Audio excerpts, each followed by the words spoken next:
Hello, artists and crafters. How are you? Happy Tuesday tips. It is a beautiful day here on the Tweed River. A little bit windy, but that's all good. And just as I say that, timing, Mr. Bruce is coming over to say hello as well.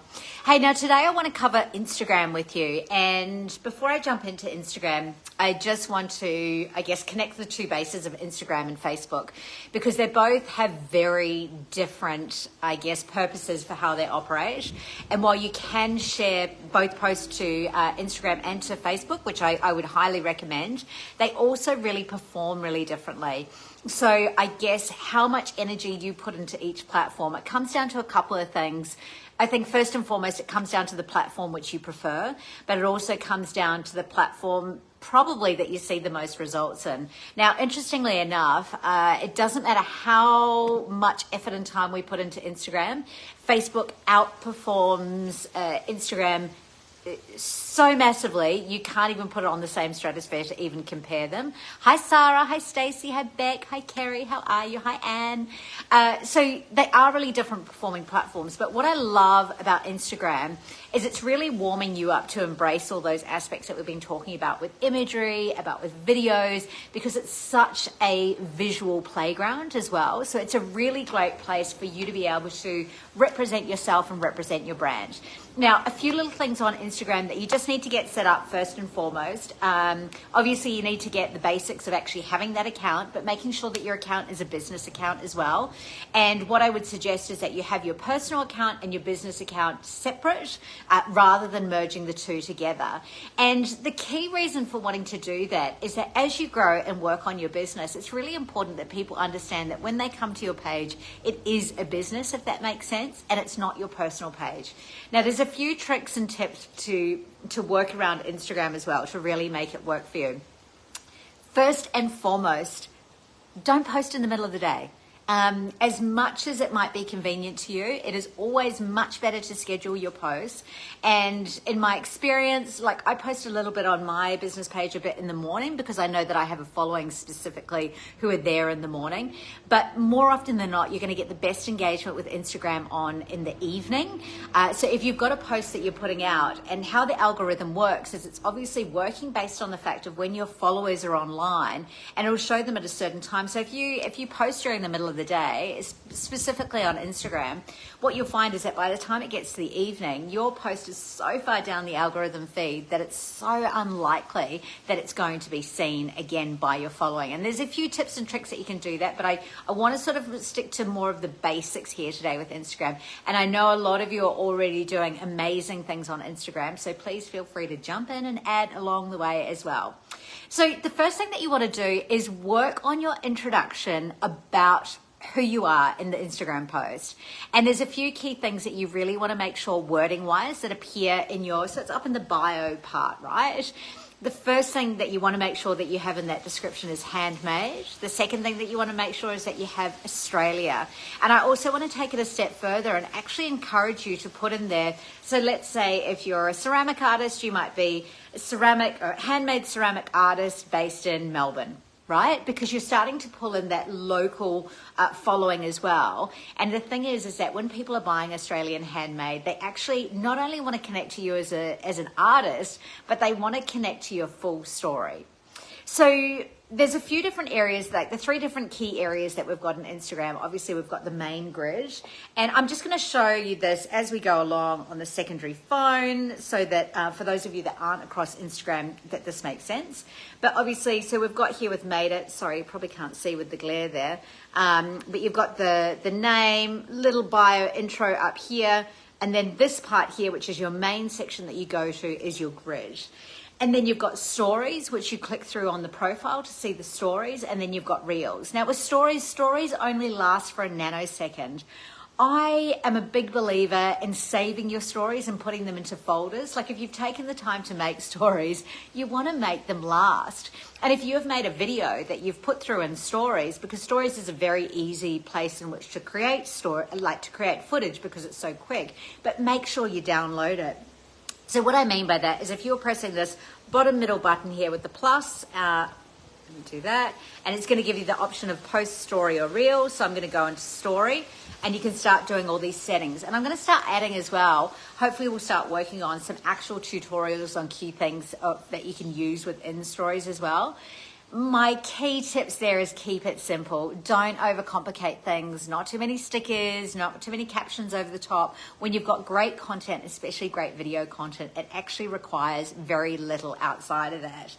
But when you've done your story, what you can do is that if you've created a story and it's sitting through there and you've clicked through, there's actually the option where you can save and download that story. And the reason I recommend that is that it means that you can actually recreate that story into a reel. So the key difference is with a reel is that a reel, much like your posts that are in the main grid, they don't disappear. And so you're going to get that real longevity. But what you'll find with reels is it's more likely that you start attracting a bit more of an international audience with reels because it goes out much further. And for those of you that have Etsy stores, that will work out really well for you.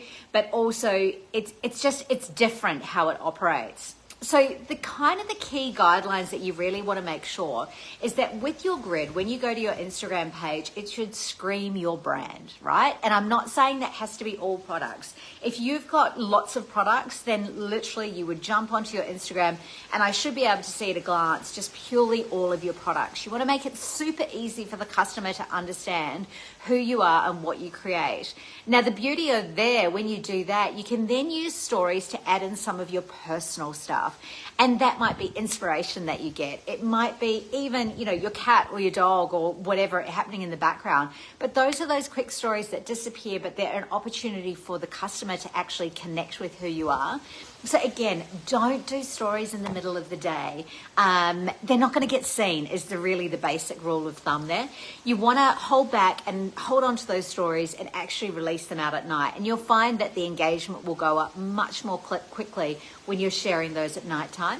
Reels are a little bit different. Reels, I actually think that you can post reels at any time of day because of the further reach that they've got. But what I would suggest is that you then share that reel into your stories at nighttime so that you make sure that your following that you do have are seeing those stories so that they can jump in and see the reel that you've created.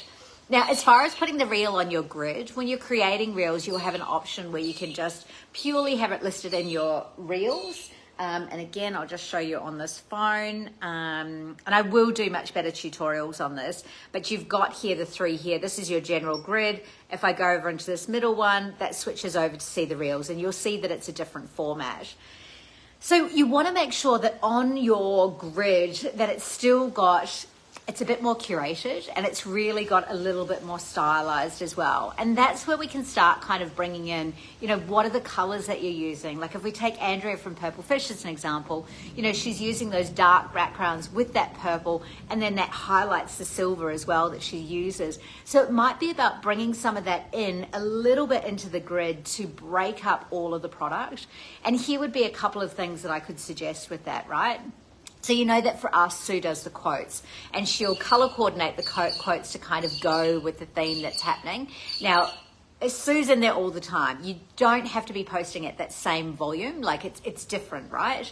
But what you could be doing there, like let's just use Andrea as an example, right? Because she's got the black, the silver and the purple. She might occasionally have just a plain silver block that has written copy on top of it that tells the customer about her. And it might literally say, handmade in Victoria, right? Andrea, I'm trying to remember if you're in Victoria. But something like that gives customers that instant prompt that when they come to look at your artisan page, they can see your beautiful creations, they can see where it comes from, they can see that it's handmade, and other things you might have behind the scenes, like a snapshot. And all of a sudden it becomes more interesting for them to follow you. If you've got purely product, and one of my best friends who actually taught me about a lot of these procedures and these methods, she's a cake designer, amazing cake designer, I Heart Cakes, go check her out. But all of her grid is product, it's all cakes, but it's also because of the volume of cakes that she's creating, and it's really important to the customer that they're able to see all of those variants. For my personal business page, I have a lot more copy in there. I've got a lot more reels in there because it's different. My brand is different to purely just products. So have a think about what works for you, and it's going to feed back into really thinking about how many products that you've got.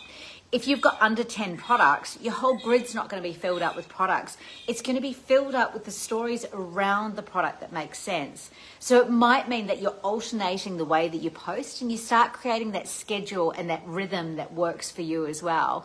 So it might be, you know, a picture of, Stacey, right? Let's go. For Stacey, it might have a picture of yarn, right? And have very specific yarn, and could have her holding the yarn. The next shot might be part of the detail of the product that she's working on. The next one might have, you know, a block color that says Handmade in Victoria. The next one might have some of her studio that she's got. But can you see how that builds a different story around the brand? And then in her stories, she'd have De Niro on every single one, her beautiful dog. But you can see how it starts to create those layers within Instagram as well. And the key thing that I want to remind you with Instagram is that Instagram's not, I don't want to say not usually, but it's a long game. It's not something that you're necessarily going to get sales from immediately, but it builds into the layers of your brand, and then you can use those layers in all other aspects of your brand. So for an example, with your Madeit store, then when you're coming to have your products, you may not just have product shots that are there. You might use a couple of those shots that you've got in your collection of photos for each product that have behind the scenes, that have that process. You could download that reel that you've made in Instagram, upload it into YouTube, right? And then you can embed that video on that product page. And something I also want to reiterate there as well is that when you're thinking about those videos that might live on your product page, it doesn't have to be the exact video to that product. If it is, it's of course even better. But let's say, for an example, if you do earrings, right, and you're doing polymer clay or resin earrings, showing your process of actually what you do with those earrings and having it on the product page, it just sings handmade, and it really will sing through stronger your brand. So when you're in Instagram, right, it's not about just creating those images and those experiences just to live on Instagram. It's about how you repurpose those creatives and use them across channels. So for us at Madeit, Sue's using those, the creative that she's going, but it's going onto Instagram, it's going onto Facebook, it's going onto Pinterest. We use it in our emails. So it's got lots of different layers in which it can be used. So I guess that's what I wanted to really give you, that sort of overview with Instagram about how you can use the different channels, but about not just leaving all your content on the table in Instagram. You know, the time that it takes to create content, utilize that content as much as you possibly can in order to be able to create a full and wonderful brand experience with your products. So has anyone got any questions about Instagram? Please feel free to pop them in. I think, you know, something that I have a lot of fun with, again, with my own personal business page, is that I put a lot of my more personal stuff in stories, but I do save them and put them in folders so that if I've got a potential client who's wanting to do some work with me, that they can come on, they can jump through and have a look through those folders, and in a snapshot, they can get not only a good perspective of what I offer, but also who I am. Because, you know I've said this 100 times, but humans buy from humans, right?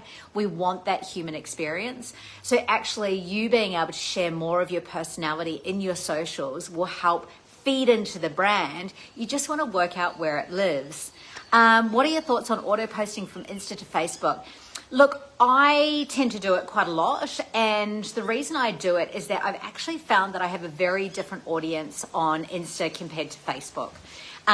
If you're going to be auto posting onto both, I wouldn't do it through Instagram. I wouldn't post automatically in through Instagram. I would actually use Meta, where you need to set up a business account, like a business manager account in Meta, and that you schedule the posts through there. And the reason why I say that is because then you can, even though you've got it scheduled in Meta, who obviously owns Facebook and Instagram, you can change the wording and you can add actual links. Because Facebook has links, you want to make sure that every single post you do in Facebook has a link through to your product. It's really important. It's such a missed opportunity. But also, Facebook operates so differently to Instagram. So Absolutely, yes. I say schedule and use to both, but I would suggest that you actually take the time to set up Business Manager and you do it properly so that you can really optimize the post for both those platforms. Even on the fact that, let's say with Facebook, you might want to add in more images, or Insta, you want to add in more images, or you might want to do a carousel or change it up a little bit. I've stopped auto posting to both because my audiences are so different. Yeah, that's what I agree, Kath. And I think that you can utilize that content the same. But again, using that Business Manager, it means that you can use the same content, but edit it and make it more beneficial and more relevant to both channels. If you're someone that's just starting out and you're like, oh my God, it's so much, I don't know how I'm going to be able to fit in the time to do social, my top tip is do one channel really well. Don't worry about splitting out your resources onto both channels. And to be honest, it'll very much depend on the age of your customer, who you think that you're targeting as well.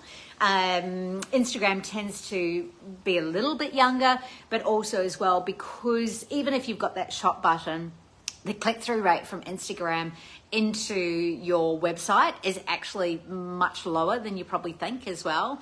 The click-through rate on Facebook is much higher, but it can take a bit longer to acquire an audience on Facebook as well. Same imagery, but very different wording. Yep, spot on, Kath. And again, making sure that you've got that link when you're going over into Facebook, that you don't have that opportunity. Like it's wasted space to put a link in Instagram because it won't actually link. It just looks like a whole lot of words, and it's unlikely that anyone's going to follow that. Does anyone else have any other questions about Instagram, about Reels? Oh, the other thing that I wanted to talk to you about as well is tagging and hashtags in Reels. And one of the best things that I can suggest is that if you're someone who uses a bulk lot of hashtags, they may not be doing anything just to get started. But the other thing that I would suggest as well is that do your research on your hashtags and actually use hashtags which you like and which you actually follow. So what you can do is that, and this is a bit easier to do on desktop, is that you can jump into Instagram, you can put in a hashtag that you'll be using, and it'll actually show you the stats of how many people are utilizing that hashtag and what it is it looks like, and it gives you the opportunity to follow. So when you go and look at that, let's say you want to do Handmade Australia, if you go in and look at that hashtag, and I haven't been in there for quite a while, but you might go, actually, that's really different to my product. And maybe your hashtag becomes hand crocheted Australia, right?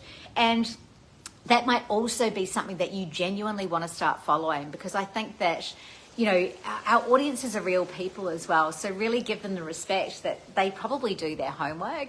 So are you following those hashtags? Are you looking at who else is voting on those hashtags? Sarah's saying, Meta is great for scheduling. Monday AM, I do a week's worth of scheduling. That is awesome, Sarah.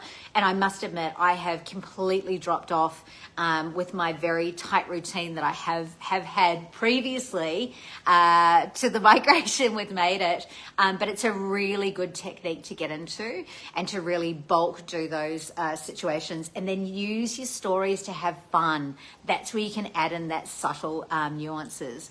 What's a good way to learn how to make great videos or reels? Is there a good app? Mine is so amateur. Practice makes perfect, I want to say, Branny. And look, you're working with such a beautiful product that the more behind the scenes stuff you can get, the better. What I can suggest is that the thing that I love about using Reels or Stories with Instagram is that the filters are great, but you don't actually have to post it in there at that time. What you can do is actually use the app, and you can use the filter so that you're getting that better light that you might need in that moment, and then record it, and then you can actually download it. So rather than just actually saving it into Reels, which they often get deleted and it bulks up in your, it'll fill up really quickly, download it onto your phone. As far as editing the video, Sue's just got me onto CapCut, which the free version is amazing. And it's a really sharp, tight way that you can shorten videos and speed them up. I'm really enjoying that process. But I think also this is a great opportunity for others who you've found like a great how-to video on doing videos. But honestly, it's one of those things, it's just practice, practice, practice. And when you're practicing, getting curious and going, what worked, what didn't, how could I do it better? And also as well, I've always been a big believer that with graphics and with video and digital creative, it doesn't matter if you don't know how to fix it, but it's about whether or not you can see it. So if you're doing a video and you're like, oh, it's looking really amateur, how specifically is it looking amateur, right? Is it the lighting? Is it the length of the video? Is it the pace of the video? Because then you can start breaking it down and really looking into all of those aspects. Cass saying, also for the jewelry folk, make sure you use jewelry Australian spelling for your hashtags if you want Aussie audiences. Perfect, Cass. That is spot on. That's a really great tip. I love that. But yeah, so take that time to look into those hashtags. And if those hashtags are performing really well, you can also think it could be a good thing to add into your product tags because it's what people are searching, if that makes sense. Hashtags what your customers would use to find your product, e.g. art collectors and home decor. Yes, absolutely. And again, you know, get even more specific if you can. Like the more specific that you can get with hashtags and product tagging, I know there's a little bit of a crossover there with that dialogue, the more likely you are that people are going to search it. When you tend to go too broad, you know, like even if you're looking at hashtags and there's like, let's say there's 10 million posts that are under that hashtag, the likeliness of A, people even following it, but also B, whether or not you'd show up is pretty slim. So you might be able to find some more niche ones that might be more suited to you for you to be able to connect with your customer, because that's what social is all about, connecting with your customer. So look, I hope you found that helpful, and please, I'd love this conversation to continue. Share your ideas amongst yourselves as well, because you're the creatives on these social platforms, experimenting and playing with your creative handmade artisan pieces. So you know a lot more than probably what you think. So share your ideas, share your concept, and let's all help each other get amazing. Have a beautiful day, and I'll talk to you soon. Bye.